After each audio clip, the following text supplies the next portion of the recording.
بسم الله الرحمن الرحيم. الحمد لله والصلاة والسلام على رسول الله نبينا محمد وعلى آله وصحبه ومن والاه. السلام عليكم ورحمة الله وبركاته. A very good evening, deans, distinguished speakers of the night, faculty members from all universities and business schools, corporate leaders, entrepreneurs, and all students who are actually attending tonight. First, صراحة, I really hope that all of you have been keeping well and safe during this pandemic, and I pray that we get through these difficult and unique times very soon. Speaking about times, we are living in a very interesting and challenging time. Rapid unfolding events, and most importantly, living in a land with ample opportunities. And this can easily be seen by just taking a glimpse at the previous period, not mentioning the ambitious and great announcement that we just witnessed yesterday, that summarizes a mammoth of 27 trillion Saudi riyal, which is equivalent to around $7 trillion investment plan over the next decade, which also will include huge government spending to support the domestic economy. So it's very clear that Saudi Arabia is moving full force to achieve its main objective, diversifying its economy and shifting from oil-based economy to more knowledge economy to more digital economy.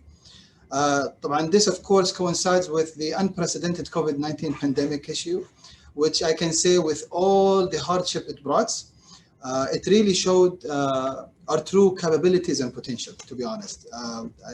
For me, myself, I discovered a lot of potential during this year and a half. So with all these events, you would expect, inshallah, that there will be a steady growth in our economy, more jobs, more businesses. And that really put huge responsibility on all academic institutions to really prepare this generation and those to come who are expected to lead in this new digital and knowledge-based economy. Everyone should take a role in smoothing this transition in order to lead to the fulfillment of the Vision 2030 of the Kingdom of Saudi Arabia. As business schools, we are in the heart of this action.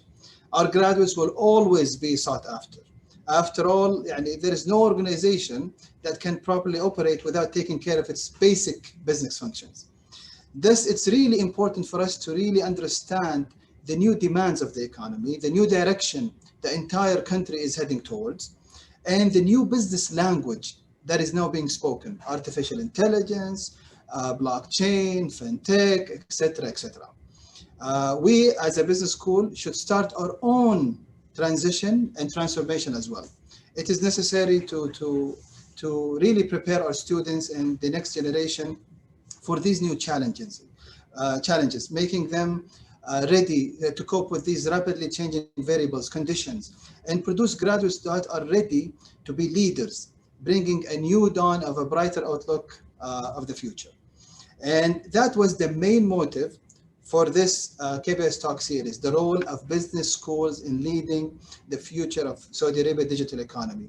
And we want this as the first theme to launch this new KBS Talk Series because of the importance of the topic. And I'm very much, to be honest, proud that KFUPM and all its colleges, including the KFUPM Business School, understood this very well. And therefore, we initiated our own transition and transformation. We would like, as a university, to be the university of the future.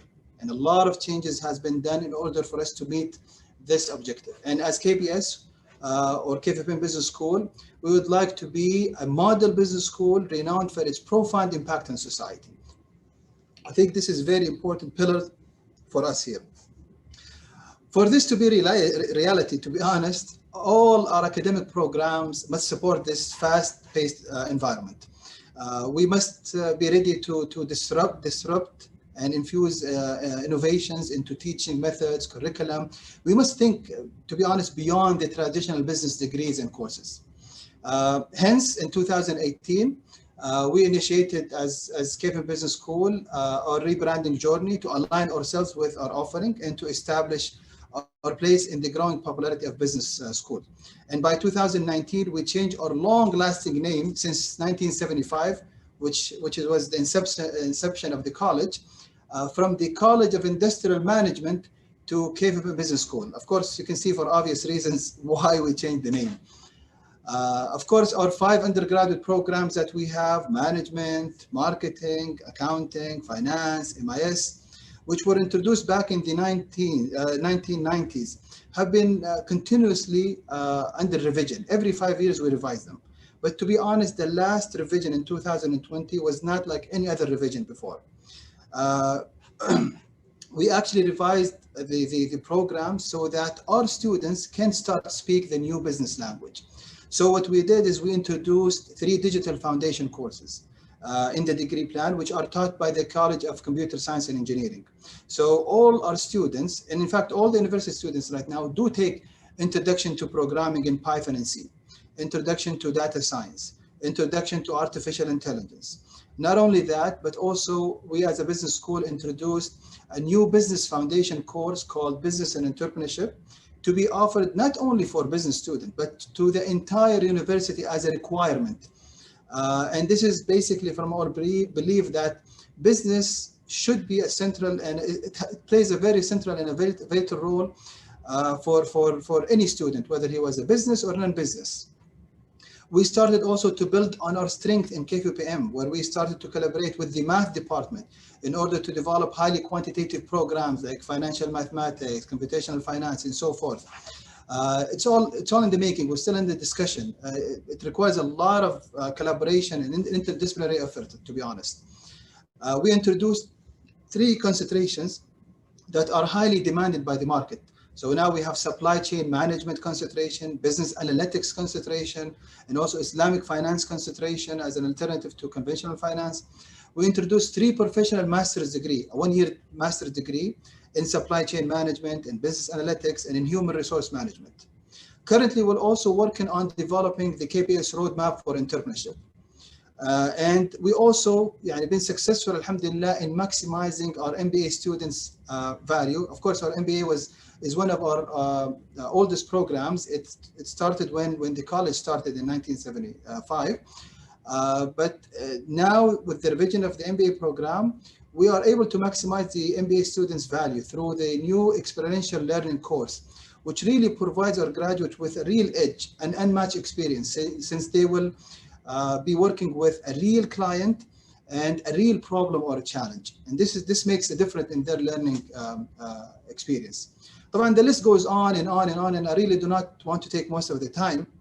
And in fact, I really want to learn more from this event, from our distinguished speakers, and what can we do, to be honest, to be more active in leading the future of the Saudi Arabia digital economy.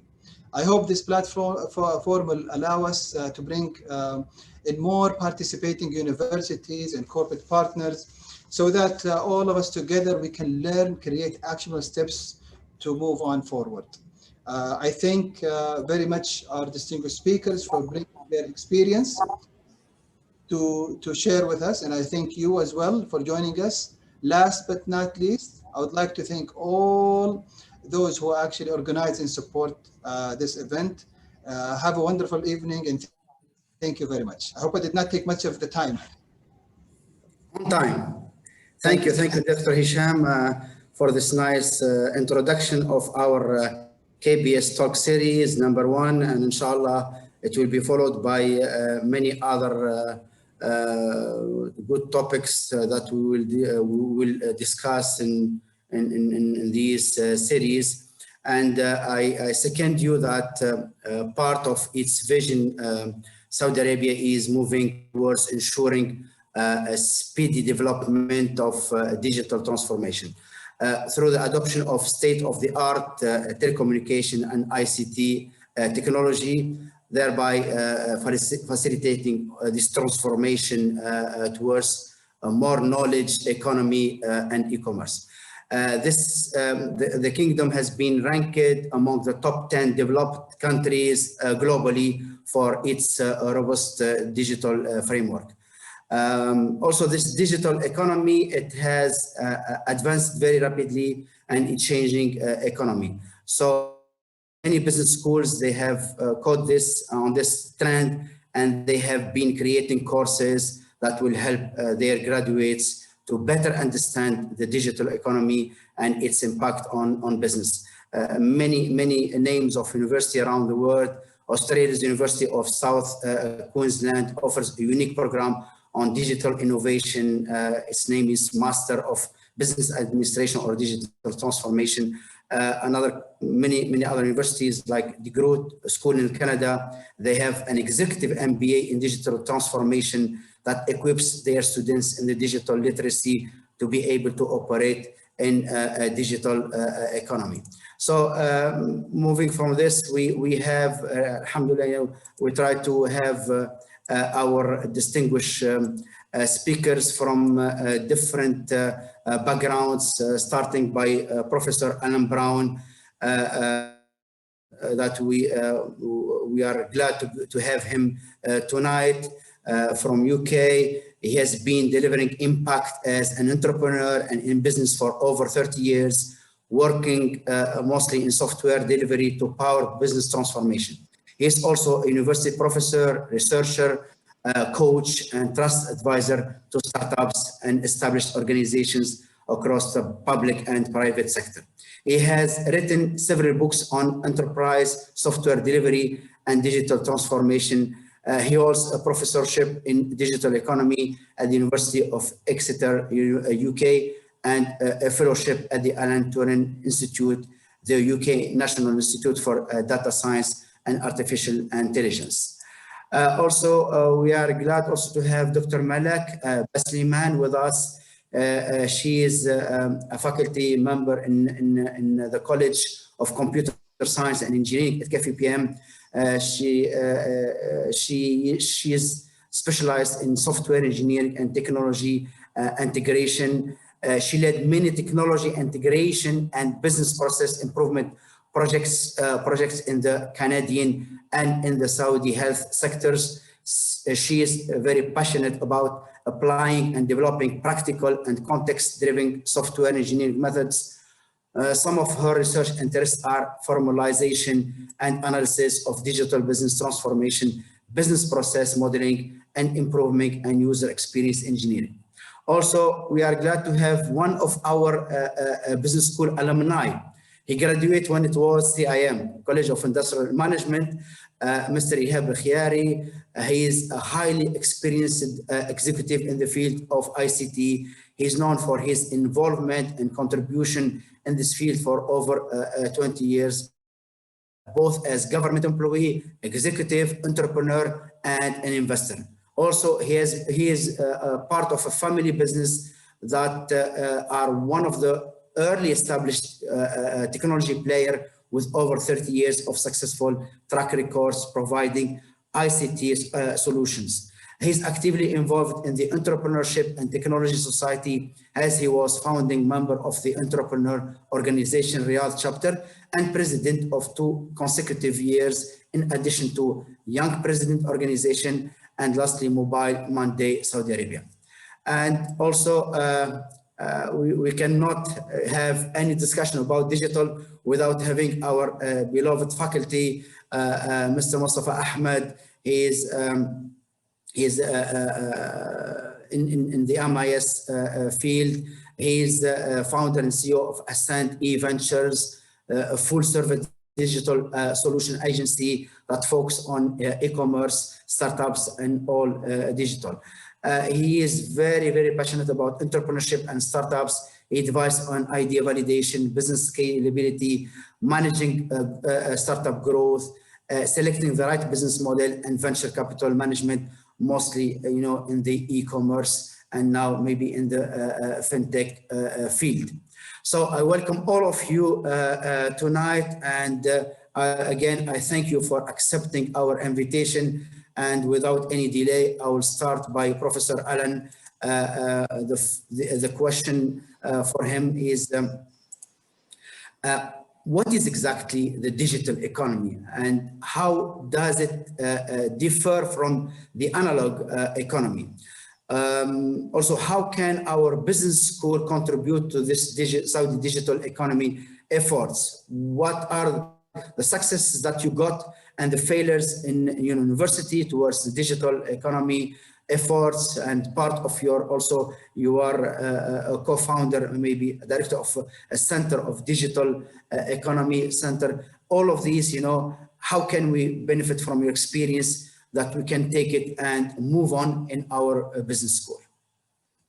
Thank you very much. Thank you, Dr. Hisham, and thank you, Dr. Murad, for your very kind invitation. And it's great to have the opportunity to talk to you all about what I believe is one of the most important topics that faces us right now, as a society, as individuals, as people that are interested in the future of where we go in this very turbulent time, as was explored in the first few minutes.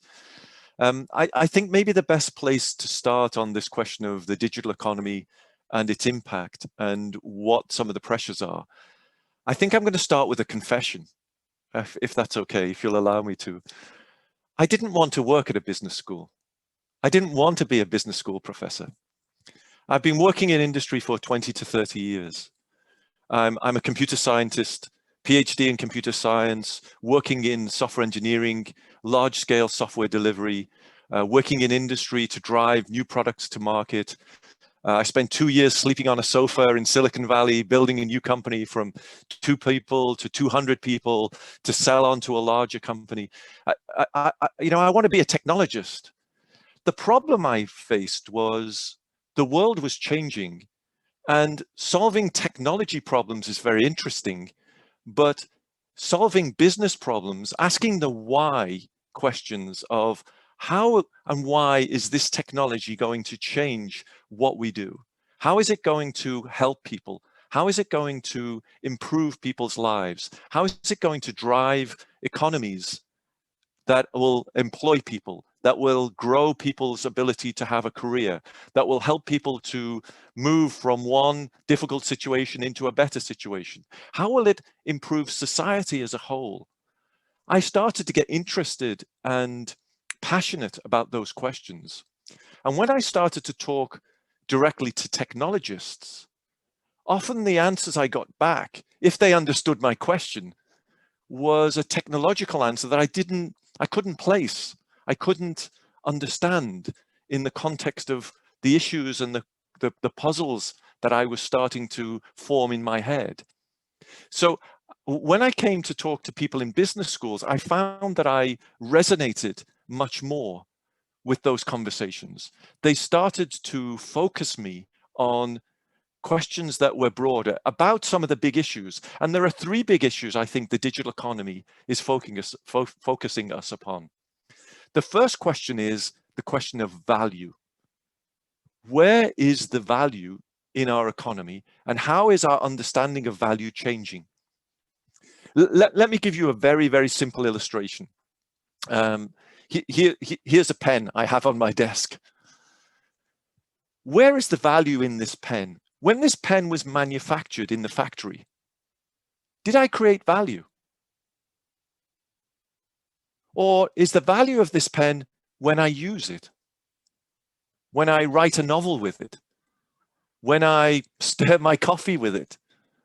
The value is in its use. So how do I move from value in exchange, I make this and I sell it, to the value of this in use? How do I understand when and how it's useful? How do I improve the utility of this pen? And in fact, can I make more money and improve society by selling less pens, but making them more useful? By understanding the outcome I'm trying to achieve from the use of this pen. And once I start to think like that, for example, I start to think about, well, if I put technology into this pen, I could find out where it is. That would be quite easy, wouldn't it? GPS inside this pen. So the lid of this pen has a little sensor. And I have an app on my phone saying, the pen's downstairs, the pen's upstairs. Or, hey, you've got 10 pens and 9 of them never get used. Why do you have 10 pens?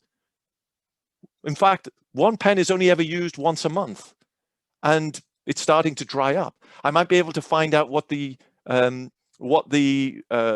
use of this pen is in terms of how much ink is in this pen, when it gets serviced, how it gets serviced, when it gets recycled. By using technologies, I can begin to learn about this pen. I can learn about its pen in relationship to my behavior.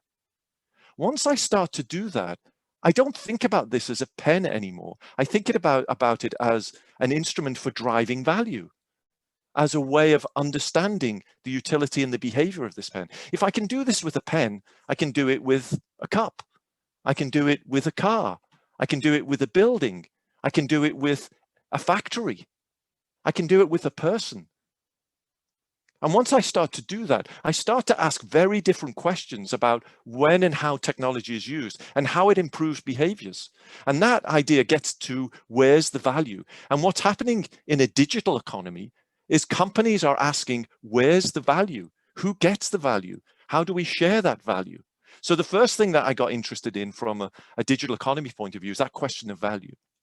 Once you start to get into that question, you start to get into this understanding of there's a relationship between technology and business and the broader social science questions about how we see ourselves in relationship to those technologies. So that's the first thing that I got interested in. And the first thing that I think is really critical for business schools to try to understand is asking those questions that cross boundaries between technology, business, and society.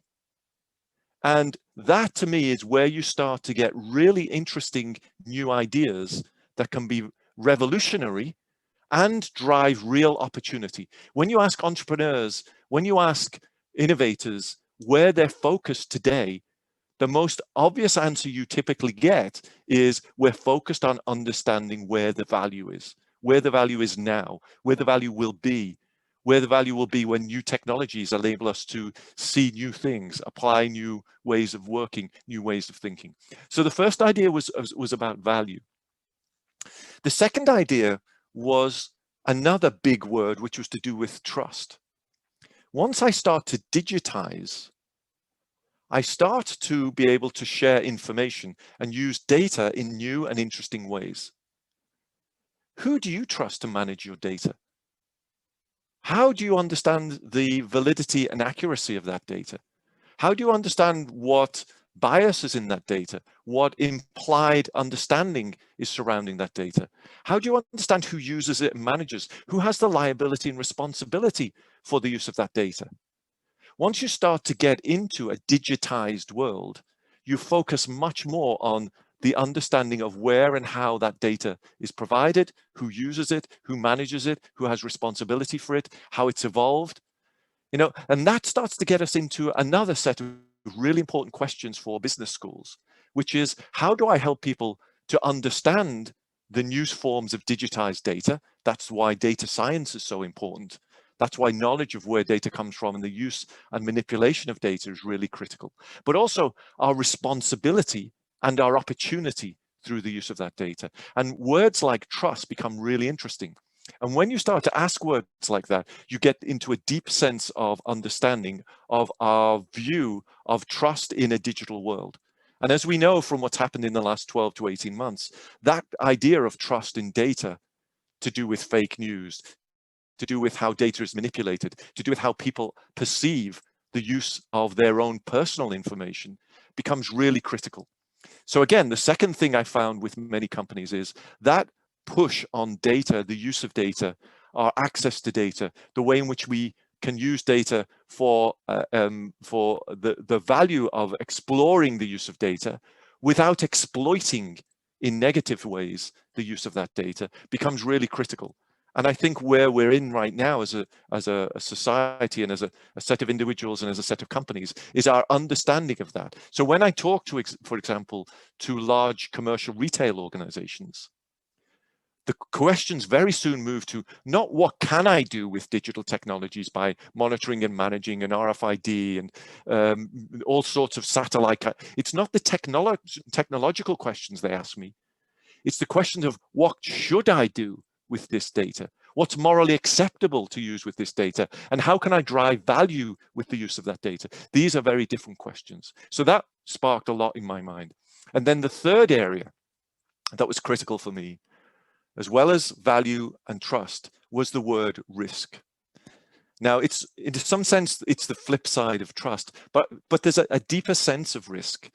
So, for example, a lot of the work I did originally in the software world was the risk I was trying to optimize for was operational risk. when I ship this piece of software, it can't break, it can't stop working, it can't tell me the wrong answers. So I spent a lot of time in testing and quality assurance and formal specifications and requirements management. What we ended up doing was building the most expensive software in the world, and it was usually late. But by God, it worked. Now we've slipped to a different world, which says, it'd be great if it takes 3 years to make sure that this ships and it's secure, but I need it next week. I need it before my competitor ships something. I need it to solve the problem we have now. I need it to solve problems that are changing every day. For example, the environment we're in right now. How do you solve problems for that form of risk? The risk that I will call delivery risk as opposed to operational risk. I can't be late. I can't not adapt to the environments I'm in. I can't not change and adapt in environments that I didn't even know would exist when I started writing this piece of software. So if you take some companies like Intel, if you ask them about their revenues, they will tell you that 90% of the revenue they make in a financial year come from products they didn't even have designed at the beginning of that year. How do you build for those sorts of environments? How do you design? How do you think about risk in different ways that allow you to be managed, so it's disciplined, but it's not such a straitjacket that you cannot adapt and move and evolve to the delivery environment in which you operate. So those 3 things were really big for me. And I think the business schools sit at this intersection, as you've mentioned, of computer science, data science, and social science. And I think right at the intersection of those 3 areas is where we're asking the most interesting questions, where we're facing the most interesting challenges, and where I think the opportunity for organizations and for states like your state, as you think about the digital future, the 2030 ambitions, will be at that intersection. That's where you'll be able to offer the most insight, the most leadership, and the most effective individuals coming from your institution that understand and recognize the intersection of those 3 areas. That's where you will make the biggest difference. And that's where I'm focused in my time and my attention. Hopefully that's been a useful introduction. I'm sure we'll get into many, many questions around that over the next few minutes. Thank you, Professor. Before we move to Dr. Malak, for our participants, if you have any question, please, you can write it on the chat box so that we can ask, and maybe which of the speakers this question, so that in the end we will ask these for him. We move to Dr. Malak, and maybe the thing that I didn't mention, that she was or she is a member of the Digital Revolution Task Force of the S20 Saudi Arabia 2020. As a member of this task force, how do you see the main contribution of our business school towards the Saudi digital revolution? Also, you are in the software engineering or the computer science field. How do you see that we can contribute to this digital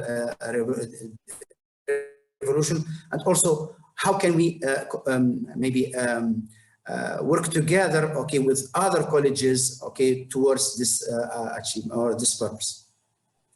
Okay, thank you very much, Dr. Murad and Dr. Hisham, for the invitation and for giving me the opportunity to be a part of this event and to talk with great colleagues. And thanks for Dr. Hisham for mentioning that the new language spoken in business is artificial intelligence and machine learning, and for Dr. Allen to introduce the audience to the context of the digital economy and the digital transformation, and introduce the business side. Now, Dr. Allen touched on the technology, touched on the value, touched on the role of the business school as its intersection between the computer science and between the social science. In my talk about how we see the business schools contribute to the to the digital economy, I would touch on the aspects that Dr. Alan mentioned and Dr. Hisham, but I'll talk more about the grand challenges we do have these days. I identified in the plan to action, that's the output of the Digital Revolution Task Force, and how we can contribute to solve those grand challenges. So first, let me give you an overview of the context in which we focus on the Digital Revolution Task Force. So the aim was to bring the policymakers, decision makers, scientists, engineers, industry representative, academia, to develop a plan for action toward universal connectivity, sustainability, security, and resilience, digital transformation. The digital revolution should absolutely should be maximized the opportunity for the advancement of global digital economy, as well as maximizing the benefits to society that are aligned with their values, including the fairnesses, the equal access, transparency, and the privacy. We all know that the advancement of the technologies in the digital revolution, it's really high, and we have many diverse advanced technologies like the artificial intelligence, like the machine learning, blockchain, robotic process automation, Internet of Things, data analytics, and all those technologies change the way business operates, change the business models, change the business strategies, change the economy as a whole, change the role of the consumer, of people in those models. So whenever we hear about them, there are three questions come in mind. The first one, how we can support the digital economy utilizing those advanced methods and techniques we do have. Is it enough to use what's existing now? Is it enough to use automation, to the automation of industry and supply chain to foster the digital economy, or we need for additional solutions? The other question, how to ensure that everyone benefits from the digital economy? How to make sure that everyone has access to the digital economy, everyone can contribute to the digital economy, and everyone is digitally skilled to contribute to the digital economy. Another thing we should always question and ask, what are the best policies to mitigate the risks associated with the data privacy, data security, fairnesses, and data transparency? To address or to answer those questions, the available infrastructure is being utilized. Additional infrastructure has been introduced to contribute to the digital economy. However, still, we have grand challenges unsolved. Some of those grand challenges that we discussed in the digital revolution task force, and I'll use them to be they are not only the challenges or obstacles in the digital economy way, but I'll see them as opportunities for us as researchers, as an academic institute, as a business school to work on and to try to improve. Now, there are some things that are kind of technical specific, but we all agree now that the business now speaks the technology language. One of the grand challenges is the closed digital systems. This really hinders the global digital economy. It restricts the interoperability of the digital infrastructure. It leads to deviation in the standardized policies, protocols, organization, and institutional framework. The variation in technology we do have now results in variety of the technological maturity among the nations and within the nations themselves, which cause the fragmentation of the technology standardization effort, which is really degrading the world from the benefit of the digital economy.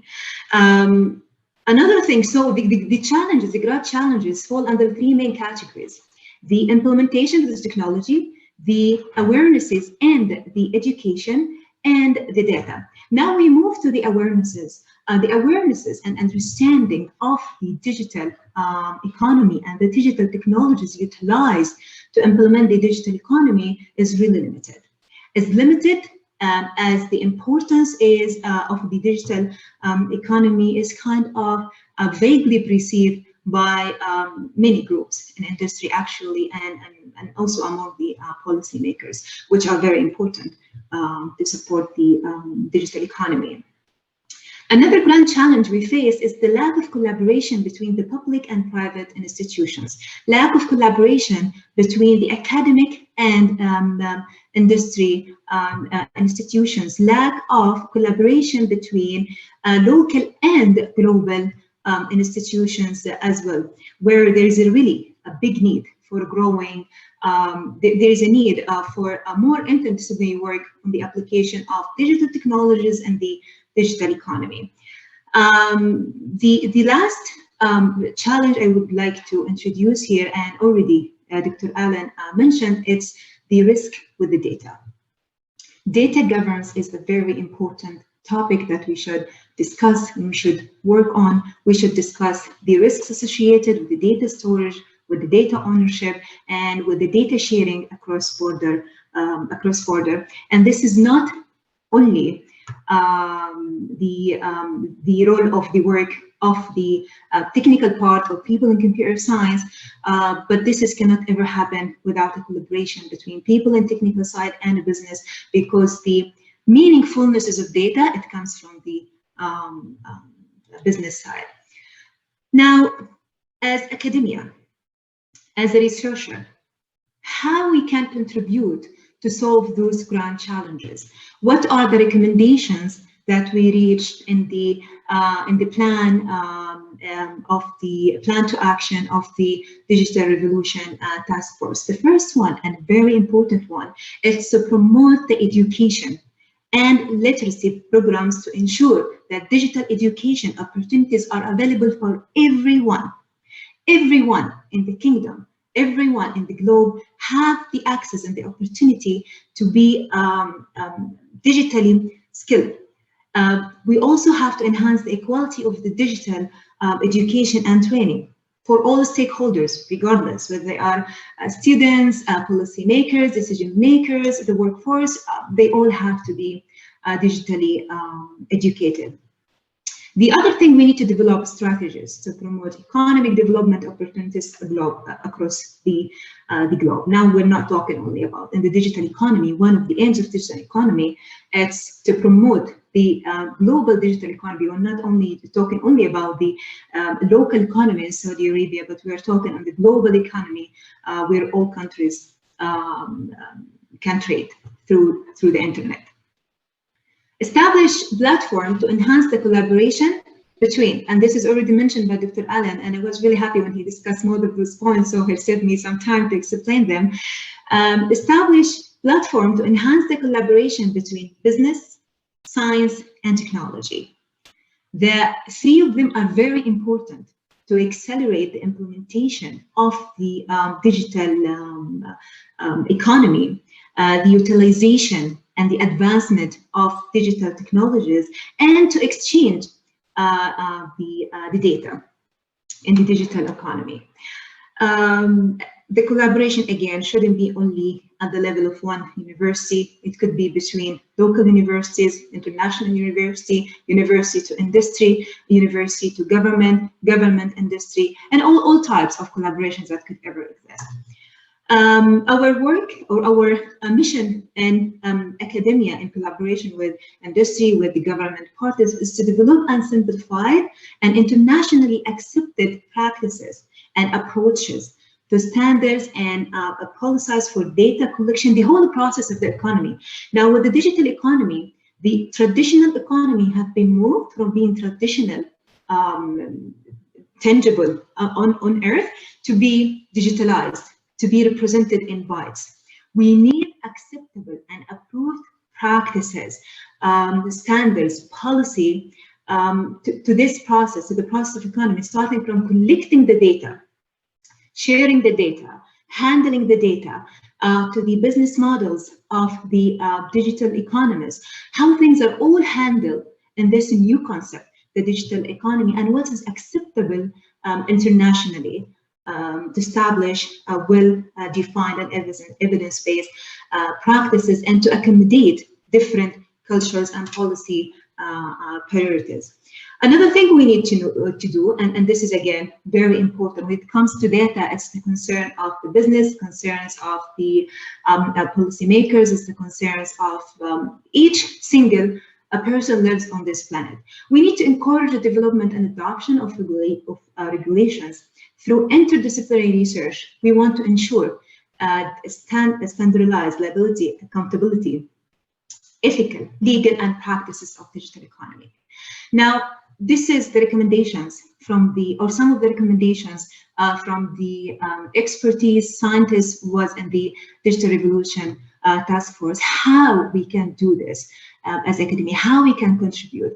Absolutely, one thing is the research, right? There are many research ideas here, research projects that we can establish, especially if we are talking purely about the policies and standards, there is an opportunity. If we're talking about standardizing the technology itself, there is an opportunity. If we're talking from the social aspect, from the value composition, there are opportunities, plenty of opportunities there. Another thing we can really do as a school, a business school or any school in any university, it's to upscale our students. And I was really happy when I heard from Dr. Hisham that you've already introduced 3 courses, data science and AI and Python, I think, Python programming. This is excellent move. And I think King Fahd University is already leading in this, in the advancement or skilling their students with the technical skills needed in industry with the 15MX program that we do have. But again, there is always a room for improvements. There is, even if we improve, there is a room to optimize, as they say it in the industry 4.0. As a business, Oxford Business School, when in 2015 they partnered up with Khiary, I think it's pronounced that way. It's a consultancy firm that is based in India, and they partnered up with them to have the Oxford Khiary program to upskill their current students in the business domain with the needed skills and the new skills that will be needed in future. And expected from the business students. So that's what was about to say. And to conclude my talk, I'll leave the chance to the others, and thank you very much. Thank you very much, Dr. Malak. We move to Mr. Ehab. As I told you, he's alumni of our business school and part of a family business that is operating in the ICT field. I think my question, what are the capabilities that should our KBS graduates have to contribute effectively in the digital economy? I will say, Doctor, thank you very much for the very warm introduction. I can say this is the best introduction I ever had on any panel or a meeting on any conference. So if I can tape it and reuse it, أنا حكون lucky, يعني حكون محظوظ. And also thank you for extending the invitation. It's always good to be back to the university, even if it was virtually. And to address your question, and I was thinking in the morning today, and I was dropping my little girl. When I say little, she's 18 years old. I think they're always going to be little in our eyes. I was dropping her to her exam in the morning in the university, and I was telling her, I was invited back to the university for this, for talking about what is relevant. So now you're seeing someone who's 20+ years out of the college, and that little girl just coming in. This is her first orientation or first year.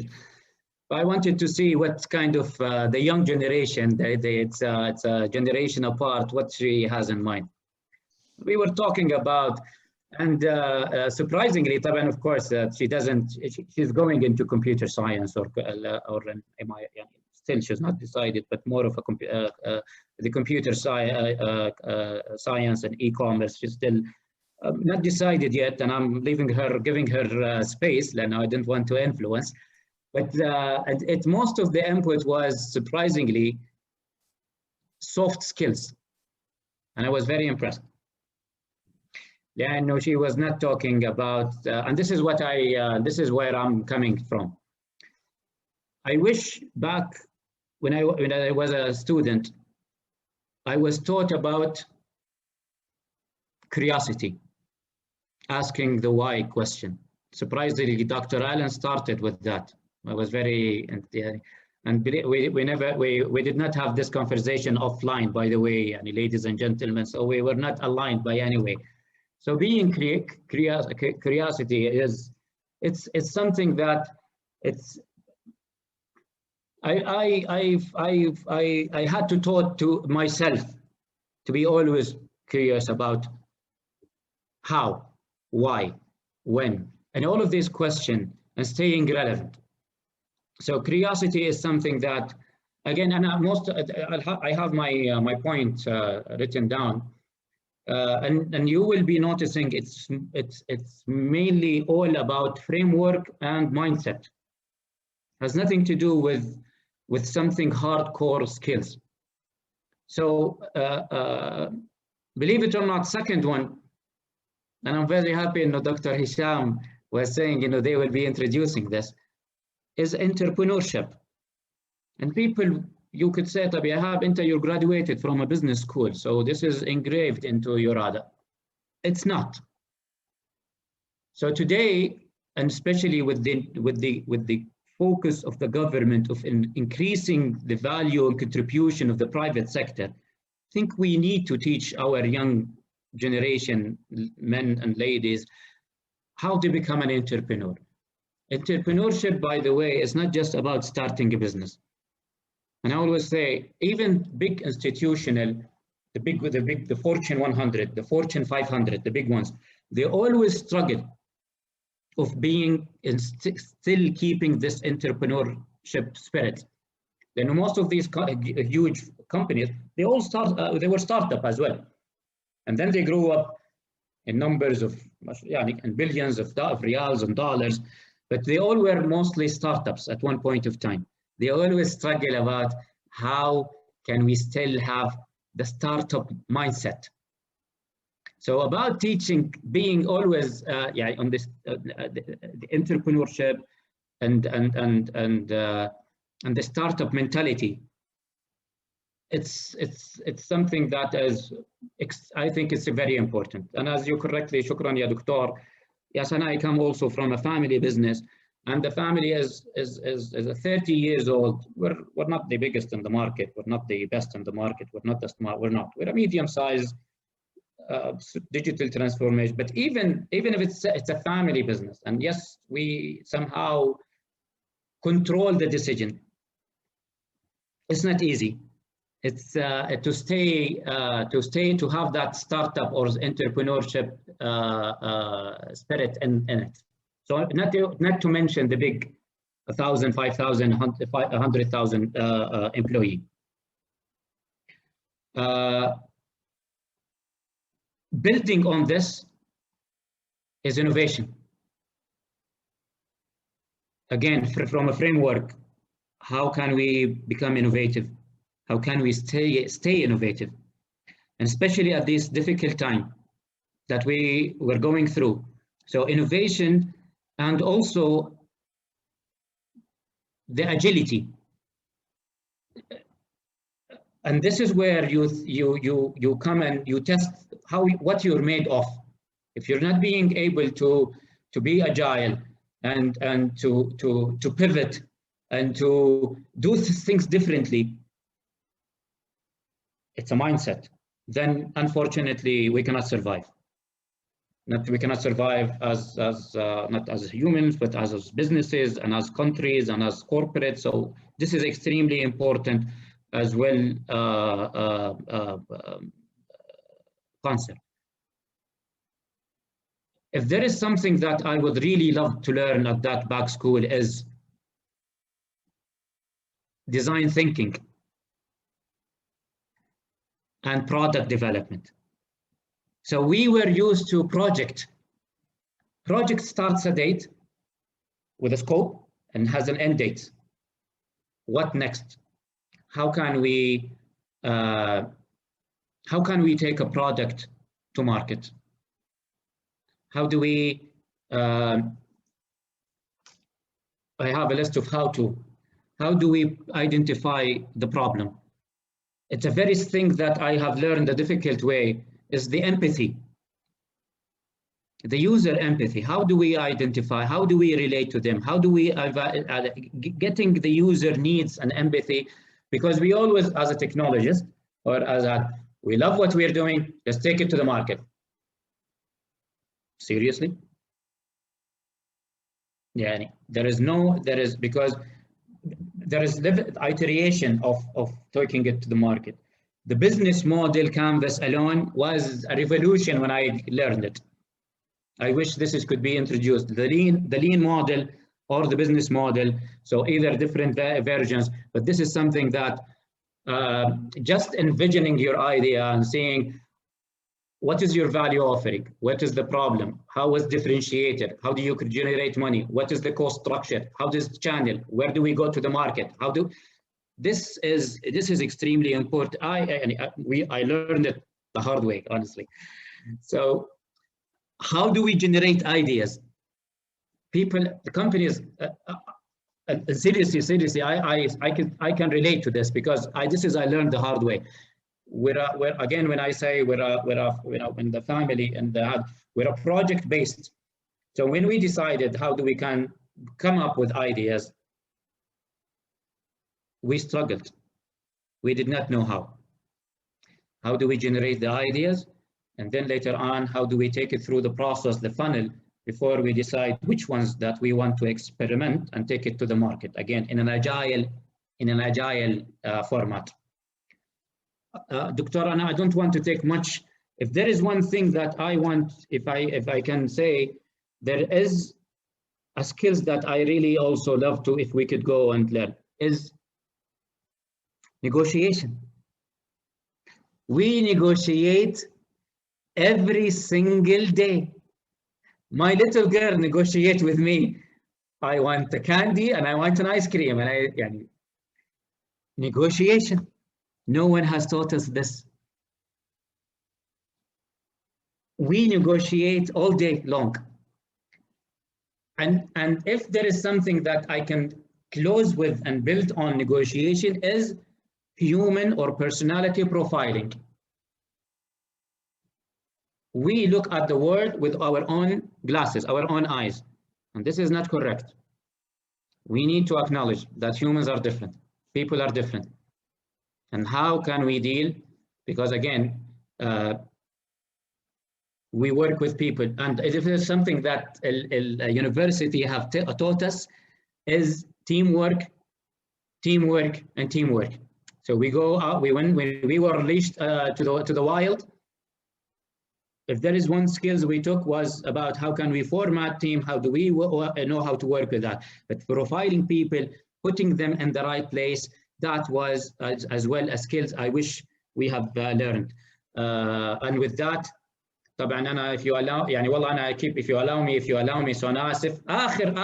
The last thing, finance for non-finance. So yes, there is a finance major in the college, but for finance for executive, finance for non-finances, but yes, reading our financial statement, reading the balance sheet and income statement is something, and reading it from a business side is something else.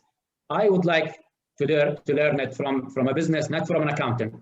I don't want, with all respect to all my friends accountant out there, my brother is a CPA, is a graduate from the college from KFUPM as well.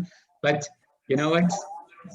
That's a confession. I'm not good in that number. With that, I will mute myself and I will leave the floor back to my dear friend Dr. Mustafa as well. Okay. Thank you, Ehab. And I think, alhamdulillah, there is a lot of change since maybe your time. A lot of the things maybe you are hoping to have, we already have now in the business school, either in the in the courses or the extracurricular activities. also in the entrepreneurship extracurricular activities that we have in the university. Well, it's your fault, yeah, Doctor. You should have told me what you have. Still, you know, it's not that late to come back to the school. I do have one thing. Just to follow up on what Professor Alan says and Mr. Ehab, and what you just mentioned, Dr. Murad. These terminologies that you just put in, innovation, agility, design thinking, understanding the value, these are all there in the university right now. What my really concern is, how can we ensure that we are really making the most out of it? And when students, is it a matter of only taking a course in design thinking and that's it? Is it only a matter of a course in, for example, artificial intelligence and that will be it? How can we really ensure that these skills are really not only learned but also utilized, and you can benefit from them as soon as you graduate? And I think this is very important for us as a business school to ensure, should extracurricular activity, well, it should be the same degree plan, and if it wasn't the same degree plan, well, for example, interdisciplinary approach work, and for example, people from the computer science teach these courses, with them with other students from other. What is the most these? If you allow me, Mustafa, before we forget these questions from Dr. Hisham, I come back to Professor Alan to answer them. Then I come back to you, inshallah. Sorry. I think Dr. Hisham's question is a very important one. What we've been trying to do in some of the universities in the UK that I'm working at, and I'm also teaching on the MBA in Lyon in France, and I've been doing some work on business schools in the United States.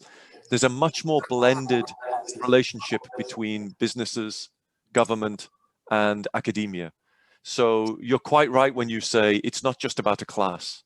It's about applying it in realistic contexts. And I think it's our job as educators to explore how those contexts support and challenge the ideas of what we're teaching, and to help help students to understand the impact of those contexts on the application of that knowledge. So, for example, if you learn design thinking and you learn about these ideas of get out of the office and try things out for real and empathize with the client and put yourself in the customer's shoes and so on, the very first thing I often do with students is say, okay, off you go outside of the classroom, go and ask some people about your idea. And often they say, no, I can't go out and talk to these people. They don't know me. I'll feel embarrassed going and asking them about my idea. No, you've got to get out, go ask people, say, here's my idea. What do you think of my idea? You've got to get comfortable with questioning yourself and challenging people. Maybe that's a little bit about that negotiation skills and the softer skills of interaction. You have to learn those things. And the first time you try it, even if you just go out into the cafeteria with your friends, it feels really tough. But if you can't build your confidence in that way, how are you going to be able to go into a boardroom or go into your marketing department or hold a conference where you're testing your ideas in a real context? So you have to help to encourage, to support your students to try these things out with clients sometimes in a little bit artificial situations, but to build their confidence so that they can apply them for real and they can adapt to what they learn. So for me, they're the critical ideas. Okay, thank you, Professor, for answering these questions. And we move to Mustafa. You are one of our faculty and active member in the digital business, and maybe we can say that we are expert now in the e-commerce. And I don't know about the expert part. Also, I don't know about this. I think what do you need in the business school to add or to change so that we will be part of these efforts, Sure. digitization of the economy? Sure. can we have graduates who will have maybe tomorrow very websites or maybe platforms in the e-commerce that will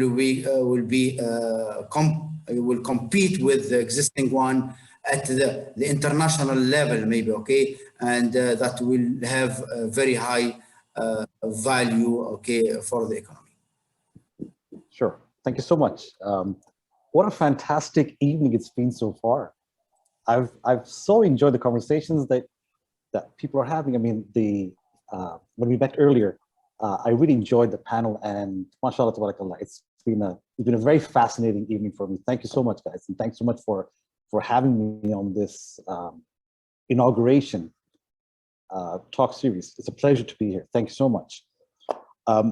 Again, just to I think so many wonderful things have been said, so I'll try to add my two halala to this, and hopefully you will benefit from this. Do you remember the first time you were wowed on social media, or the first time you connected on Facebook and you're like, you spent the whole night just connecting with friends, right? The first time you were socially connected. It was, I remember the first time, because I'm really old, right? I'm really old, so I remember the first time I was on the browser. This is early 90s. Right? I remember the time I was working in a computer lab at my college, and this faculty came and installed this browser, and I was just like, wow, there went the next 10 hours or 12 hours. I was just sat there just, communicating and such. So, and the reason I asked this question, do you remember the first time you were on the browser or the first time you're on Facebook? Is because I believe today that, alhamdulillah, we are at a very profound time, a fantastically profound time here in Saudi Arabia. Dr. Ehab, you're mentioning, the wonderful announcements that are happening yesterday, last week, this morning, right? It's an amazing time to be involved in business. And that business and these businesses opportunities are heavily infused and can be infused by many digital technologies. So something, I think if my students are here, something I remind them, I think, every day, because I'm so thankful that I get to work with these amazing technologies that are, I would like to say, fairly easily learned, fairly easily, right? If you just spend the time, you could probably learn it, and you can learn it from so many different ways, YouTube, et cetera, et cetera. And I just remind myself more than everybody else and my students that we're very lucky, alhamdulillah, that we're entering an era heading towards Saudi Vision 2030. And that's what I keep, and I know most of our faculty keep that as the genesis for the syllabus, right? So to answer the question, what our students need to know and what we can do, I think, especially here in Saudi Arabia, keep that Saudi Vision 2030 in front. And something I'm mentioning, for example, to my blockchain students this morning, we're just talking about it. And one thing I was saying that when you have NEOM opening up, and you have the line, and you have the DIA project, you have amazing projects, and probably, inshallah, the next 9 years, and when we get to the milestone of 2030, it's just a milestone. Nothing stops then. I think it'll be fascinating what happens 2030 beyond. So to get our students geared up for these amazing initiatives that the kingdom's blessed to have, there are opportunities that exist there that we don't know yet right now, right? And of course, we know the ingredients will definitely be with the likes of AI, artificial intelligent applications. And now, again, we're so blessed because, alhamdulillah, I keep reminding my family, my students, my clients that we're at a fascinating time. And it's not about the technology. Technology is so achievable today. I have this thing, in internet time, you can get things done overnight. You can get, an MVP out maybe in 3 months, but overnight you can have your product out there, right? But it's that wow solution that you're going to create, the likes of which we haven't seen yet. So as long as our students know about the AIs and what it can do, know about what blockchains, the business models that have not been invented yet, Why? Because I was speaking to somebody at Aramco. I promised him I will not mention his name, but I told him, can I use it in my class? He said, of course. A student from 2000. So, like I said, I told you I'm very old, so I've been teaching since 2000. So I said, he asked me, he said, Mustafa, can you tell me what this blockchain is about? I said, yeah, of course. Of course I will. So let's have a coffee sometime. And then I realized, right, he, mashallah, is a senior manager, and just let the Google stage. He's still Googling, which is completely fine, right?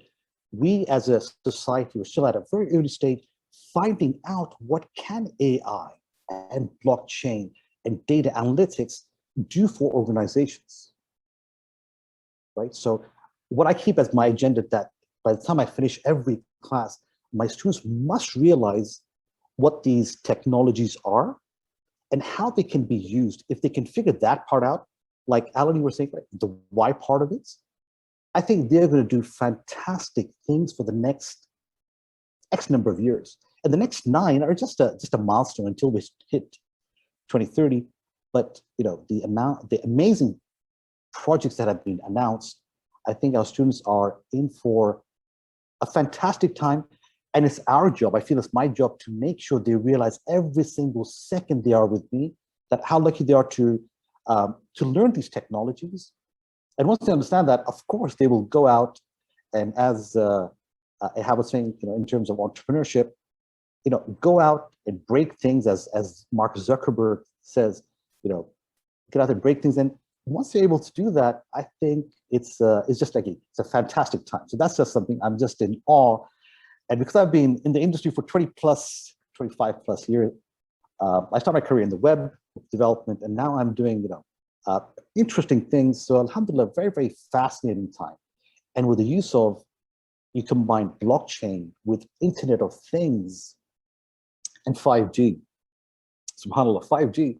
I mean, to be honest with you, just speaking of myself, I've never had a problem with my 4G connection, right? I mean, yes, if I'm driving and I'm under a tunnel, yeah, maybe there'll be, okay, I know we're not supposed to be online and speaking in the car, etc. But I've never had a problem with 4G. So now, subhanAllah, we have 5G available to us. This is data that can be analyzed, and with artificial intelligent applications, the apps, the likes of which we have not seen yet. So it's just a supremely, supremely fascinating time. So this is just something I just keep reminding ourselves, and I just thought, okay, it's something I want to share with my students and with the wonderful audience for tonight. So in answering your question, Dr. Murad, basically seizing the future in terms of in this digital revolution that we're in, I think we're at a point where the revolution, the transformation, it's already happening, and it's our job for our students to basically grasp the opportunities. And it's already been mentioned, and that's why the fascinating panel that we have today, relevance was mentioned, right? Keeping relevance into every single class, so that when you teach, it is something that they are able to apply today, tomorrow, when they graduate. I think it's one of the biggest blessings as someone teaching, that you get to add a profound role in that person's life. So teaching relevant things and showing them what's happening. So I'm so blessed because I get to teach e-commerce on blockchain, and these things you can find every day. There's a new item on the news items, right? So on Arab news, Saudi, you get all these, there's always something new. So showing that to the students, getting them excited, and especially in the space of AI. Just last week, we were looking at the European blockchain society, like the ecosystem. I think like 76 companies just in the e-payment side of things. Right, so I just showed that screen. I did not have to say anything to the students, to be honest with you. I think they figured out that, okay, in e-payments, there's 76 companies. We have not talked about InsurTech. I know Ehab is very excited for InsurTech. So there are many, many industries where, just looking at blockchain and AI, there are companies you can build, there are products you can build, and showing that to the students, they realize, I hope, that the opportunities that lie out there are really, really amazing. back in the day when I was a fresh graduate many years ago, it was the web browser, right? So web browser was just there. Fast forward 27 whatever number of years, what the web has led to are some fascinating technologies that have been mentioned: AI, blockchain, cloud computing, and big data, just things that we could not have imagined. You have all this amazing access to technology available to build pretty much whatever you want. And I'm sure Alan remembers I remember my first computer, Sinclair ZX81. I'm sure that's very close to Alan, because when I was 12, I was in the UK, and I remember that. So, I mean, we've come a very long way, and I think super exciting time. And I think our job in terms of what we should do still, I think we're doing it. I think we have, and it's all about the team. I think the team that is working on this, in terms of what do we have at KBS, in terms of putting the syllabi together and putting the courses together, bringing in the most relevant, most appropriate technologies and the course material. I think the business engagement office is really they're doing some really cool stuff, because now I'm able to, in my class, bring students to the IBM cloud, right? Get them exposed to the cloud. So that previously they were using their credit cards, getting onto Google Cloud, etc. But now they get to use, we have an IBM academic initiative and stuff. So bringing relevance into the classroom and showing them what is possible, hopefully gets the job done in terms of knowing what should be added on their CVs and their LinkedIn profiles, etc. So that they can be not just consumers, but really valuable contributors to this economy that we are, I think, just at a very interesting time. And we're just here to pave the way for them to do amazing things in the next 9 years. And the opportunities are there in pretty much all the major cities and all the cities that are being announced in the GCC. And if the work from home or the Zoom culture or this pandemic has caused anything, it's made people realize that they can connect, just like this evening we're connecting with Alan from the UK, and I'm sure we have people from other cities that are connected. So being a global citizen is something we definitely share with our students, to make sure that they can play an active role no matter where they are, right? And of course, Saudi Arabia being the priority, but they can do this. But I just think it's a fascinating time, and especially in the last year, what a fantastic time. Now our families know what we do for a living. So, Ehab was mentioning about his daughter, so I couldn't stop to think. But my second grader Zainab, so she's like, and this happened last year. This was like in April of last year. She was like, "So, Baba, what do you do for a living?" I'm like, "Yeah, okay, I'm on Zoom." Like, "Yeah, but what do you do for a living?" I Zoom with my friends all the time. So for her, I need to step up the game a little bit, because she's been Zooming with her friends since last year, So, but alhamdulillah, I think it's a very interesting time. And I just, I feel very humbled and very blessed that we're able to have this discussion, and also, to be amongst this fascinating panel. It's just lovely to learn so many good things.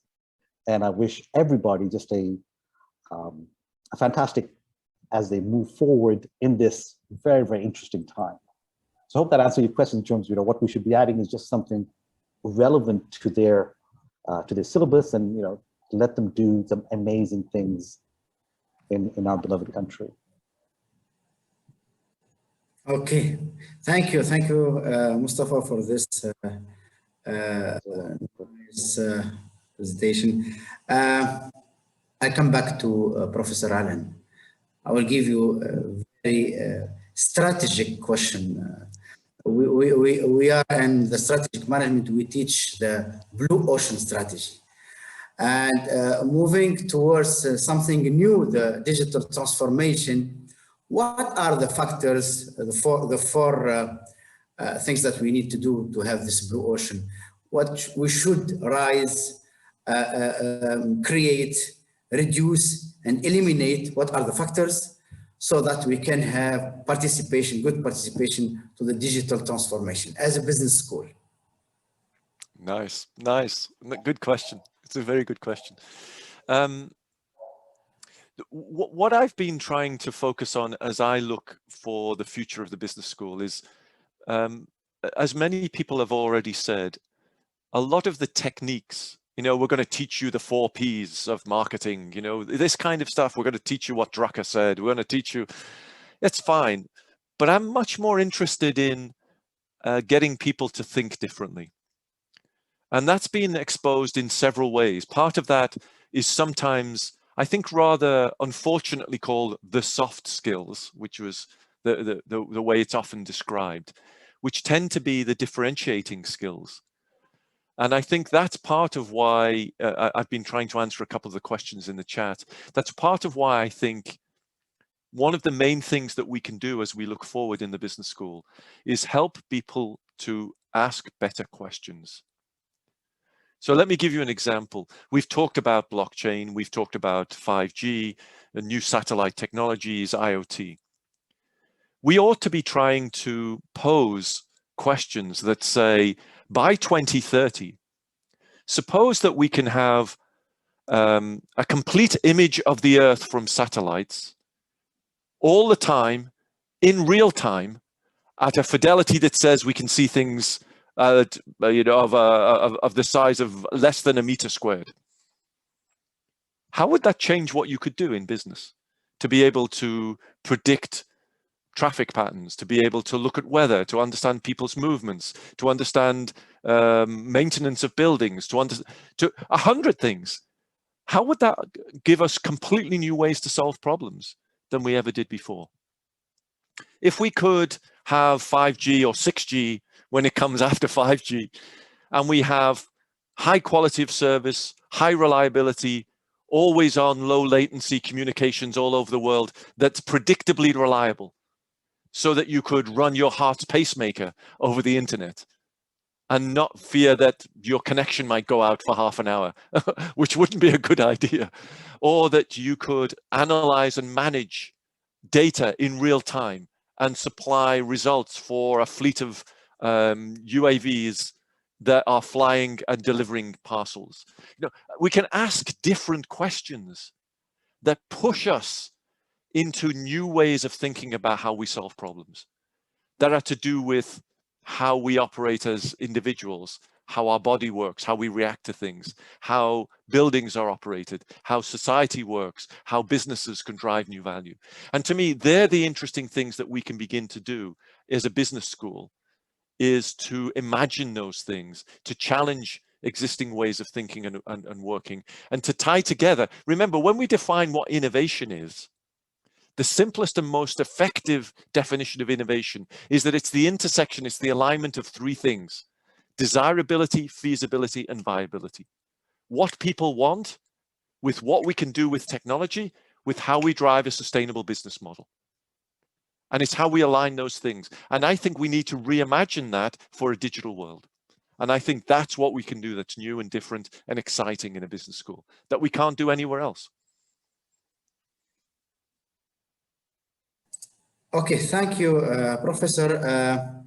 I think it's time to go to our audience, our participants, and I see some hands already raised. We can start by Dr. Amin Nahari Talat. I will ask him to unmute and ask his question to whom he wants to ask this question. Amin. Assalamu alaikum.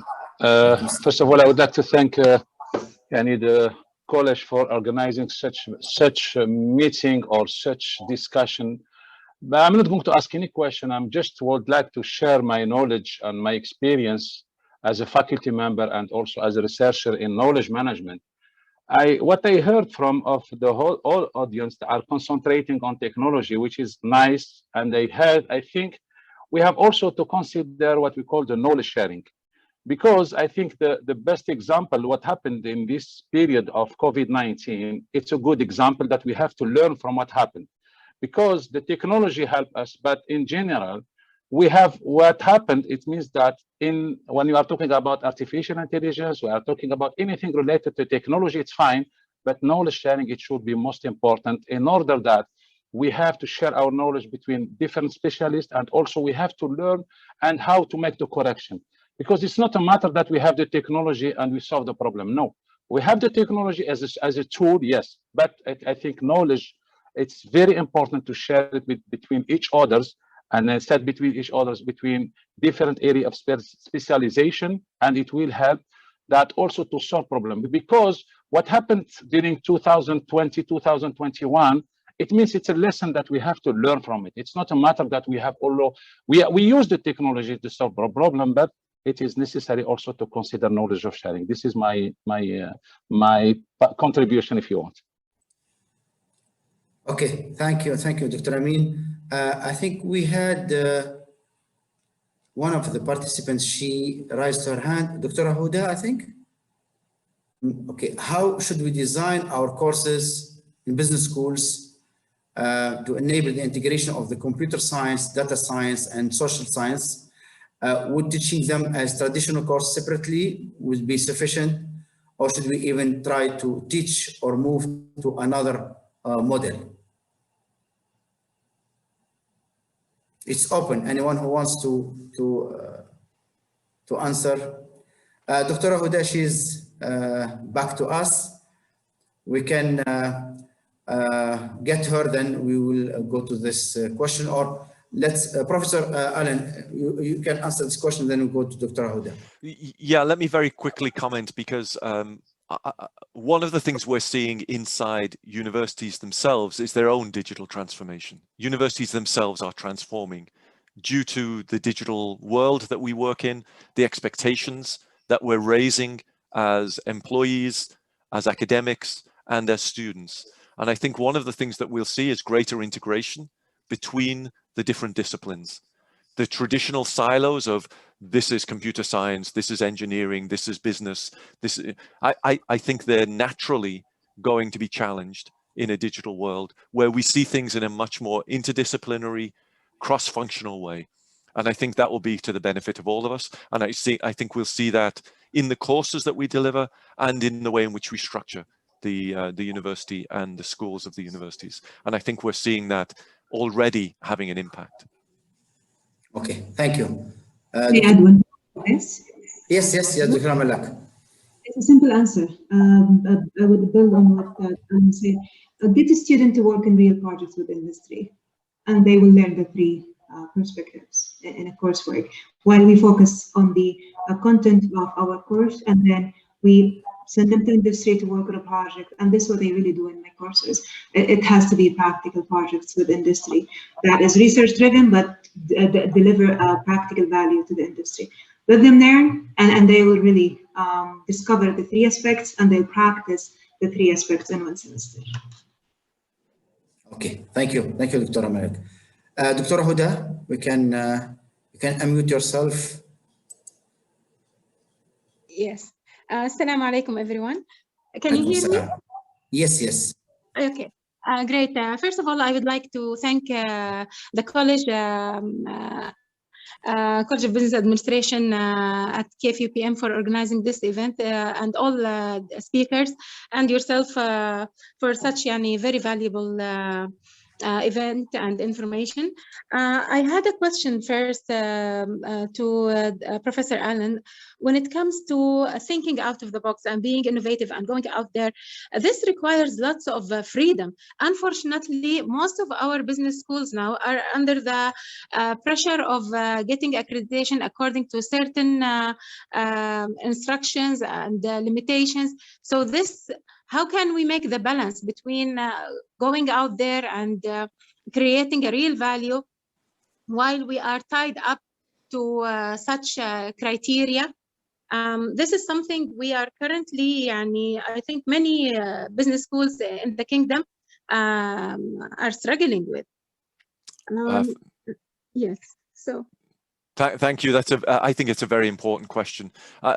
So it's similar in other places. In the UK, for example, if today I said I want to change the innovation module inside the master's program, it would be 2 years before I'm allowed to do that. 2 years. And I don't think people see the irony of changing the innovation module takes you 2 years to innovate in the innovation module.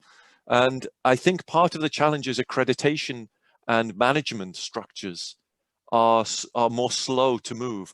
But I think we've seen this in all industries that are being digitally transformed, that the management and auditing and governance structures often are the more difficult to change, whether that's in banking, in retail, in entertainment, but they are changing.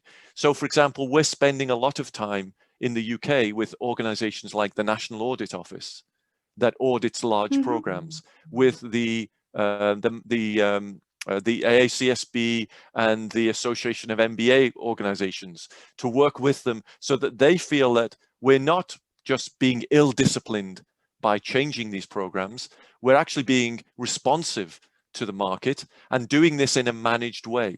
So I think part of our obligation as academics is to encourage and support the auditing and governance structures to react to what's going on and to provide not an ill-disciplined, we don't believe those rules apply anymore, isn't useful unless you can offer an alternative way of managing, auditing and governing. So I think that's our responsibility. Okay, thank you so much. Do you have any other question, Dr. Huda? That's fine. Okay, we have another question in the chat as regard of the place of research within the business school. Business schools, they have the responsibility to provide knowledge with the market, consumer needs, and businesses. Do you identify research in management sciences as a key role in business schools in leading this digital revolution? Do you think they can improve, and more importantly, how?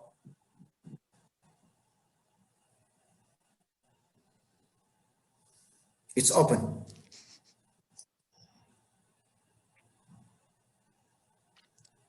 I'm happy to offer the first answer, but I don't want to hog the airwaves here. Okay. Obviously, I believe they can change. That's why I'm spending my time and energy working in and with business schools and trying to encourage and support change. I think that business schools are a massive and incredibly important change agent, both inside the universities themselves and across institutions. One of the reasons why, for example, in the UK, they're so important is because they are massive generators of income to the universities in the UK. And that's incredibly important because it means that they get listened to inside the universities. You know, the challenging year that we've had, you could argue that, for example, in universities like mine, the business schools have been the reason that universities have been able to survive and in some cases to thrive. And that's put us in a very strong position in trying to encourage a movement across the university to be more reactive to business, to think about its role in society in different ways, to try to blend courses in new and interesting ways, and to be more reactive to some of these changes that we've talked about today. So I think there's a real opportunity, and I think there's an increasing opportunity for business schools to change and to be influencers across the university. Hopefully I'm not being overly optimistic in that. Sorry, I have to. Sorry, a very important question. What is the role of business schools in an engineering, technological-driven university, like we are in KFUPM? Where do we truly position ourselves? Let me take this. Yes, Mustafa. So, I think having taught in the engineering schools, so I taught databases and systems engineering. So one thing, and I think this is where, the collaboration between business students and engineering students is a wonderful exercise where business students can do the business part and the engineers can build. It's one of those collaborations that you get it right and you can have some amazing products being built because you have fortes from both sides, business and development. I think the best thing is to get them collaborating together, and the silos.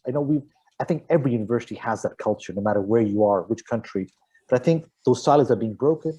There is collaborations that is happening at KFUPM between business schools and engineering, and I think it's very exciting. And I think get students together and let them work on products, and whether it's entrepreneurship exercises or building products, is just fascinating things can develop out of that. And we've had some good experiences in, in getting things developed when you combine business students and developers, engineering students.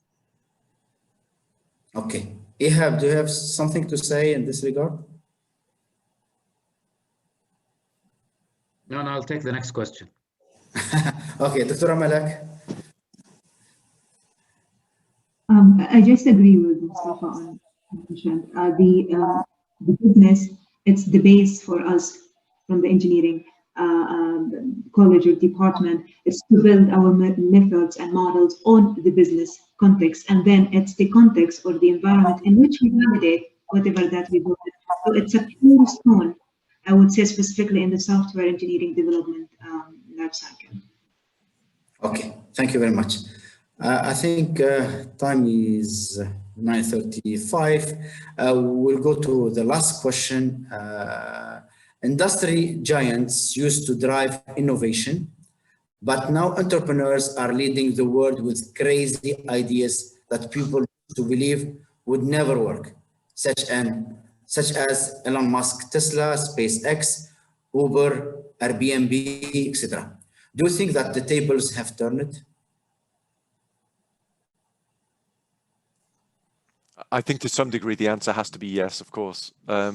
Why is Tesla valued by the marketplace at the same price as GE and Volkswagen and Ford and all of those others together, even though it ships 1/10 of the number of vehicles?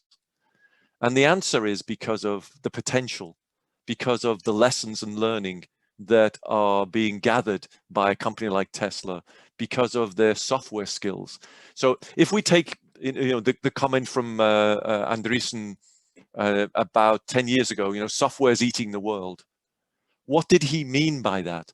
What he meant was, because we all carry a phone in our pockets, or because companies are instrumented and digitized, it means that when a company looks at itself, it doesn't look at itself. For example, I'm working with an energy company. They did look at themselves as saying, we're an energy company that has data about energy use. Now what they say is, we're a data company that understands behavior through energy consumption.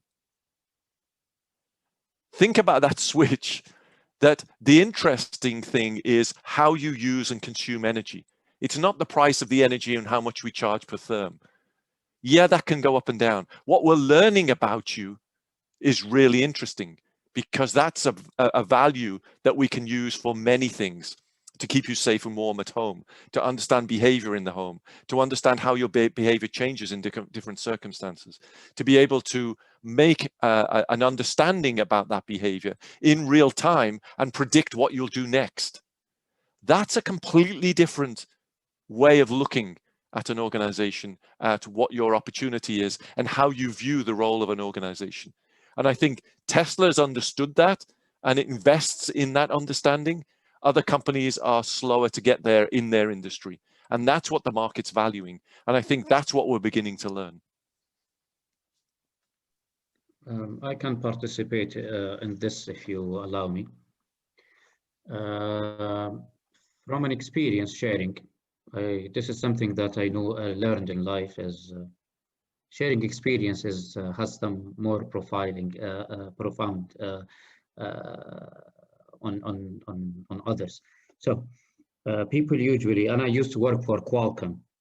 Qualcomm is is behind the 3G, 4Gs of the words, and it's the Intel of the smartphones in one way of putting it. And Qualcomm spends billions of dollars. Probably, I think they used to spend 2 or 3 billion on R&D. And nevertheless, again, this is where I started my my talk about most of the innovations comes from the startup. Most of the innovations comes from those crazy entrepreneurs, who they think can change the world, who can change, who thinks they would look at things differently. They will go and break the rules. So yes, the answer is definitely yes. And sharing is, people sometimes ask me, they say, Ehab, why do you go and mentor startups? Why do you go and attend these accelerator? Why do you go and attend these startup events? And the answer usually says to be inspired. Those young girls and boys out there who can upgrade, because see, I though I'm giving back, I'm giving to them, actually they're giving to me. They're inspiring me and they're making things that, and I go back to my drawing boards. How do we change this? How do we change that? How can we? So it's always the case and always been the case. This is why you see the big muscles, the big guys, always buying, acquiring. Google buys, I don't know how many companies a year, and all of the others as well. So they always been acquisition. Integration is different thing. How do you integrate? But it's, of course, it's always been the talent. It's always been the case. And I think we will continue this trend for years to come. Thank you. That's what I have to say. This is my input on. Okay. Mustafa, you want to add something? I think everything has been said, so I think. Okay. Now, I think I will go to another question, okay, from Miss Vivian Virgianti, okay. We welcome her. She asks, should business schools focus only on business society? What about bridging digital divide, especially for the underserved populations? They are part of the community as well. Which should we consider in the digital revolution?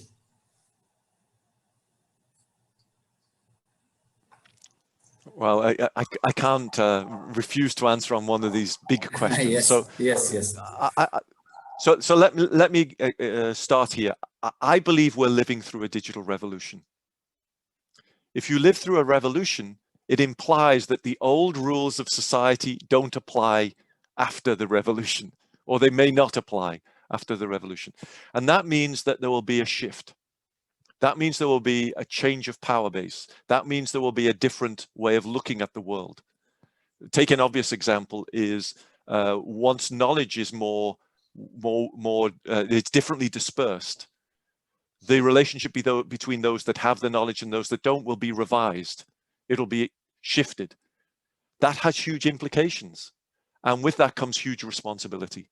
And I think we have an opportunity to understand what those responsibilities will be and to help with the leaders that are coming out of your institution now, that you're teaching, that you're encouraging and supporting. They will be the leaders of the future. And I think it's one of our responsibilities to help them to recognize that responsibility and to work with that responsibility in a meaningful way. And I think that's a great responsibility that we have as educators. Great in the sense of it's important, and great in the sense that it's a really wonderful opportunity for us. Thank you. Anyone who can add something to this question? Otherwise, we'll go to the end of this talk. Then I have to give you, each one of you, 1 minute, okay, to maybe summarize and give us the last maybe advices that how we can start, okay, and to really to contribute to the digital economy of Saudi Arabia. We can ladies first. We'll start with Dr. Malak. Okay, thank you. So indeed, I'll tell my personal opinion now, apart from the digital revolution task force. Two things we need to do, as Mr. Ehab said, is focusing, capitalizing on the soft skills. This is very important, and this will require us to push in the way we are teaching students. We need to move from the traditional method and approaches of teaching to the methods that really foster those soft skills, that sharpen their personalities, that strengthen the cognitive adaptability. As we are talking now, there are zillions of applications being published in the web stores. Many algorithms being implemented, enhanced, optimized, developed. It's not about the technology itself. It's about the students being able to adapt in any context and feeling and being comfortable with the new technologies, and learning the new technologies, being very open to the opportunities we do have in market. I think this is the piece of skills that the education now has to be around and what we should really give to our students. And thank you very much for this great Thank you. Ehab,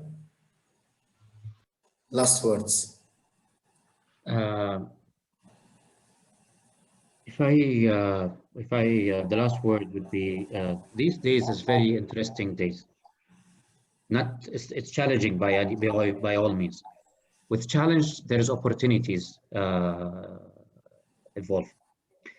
To be honest, the ecosystem of entrepreneurship cannot be better than these days. Now we have access to fund like venture capital. We did not used to have that. Now we're seeing angel investors coming up. Before this esteemed panel, I was attending a pitch for angels, for pre-seed. I would never imagine in 100 years that I would do this. This will happen. So I'm not saying go crazy and go leave your job and go immediately. I'm not that. Calculate your risk. It's always there.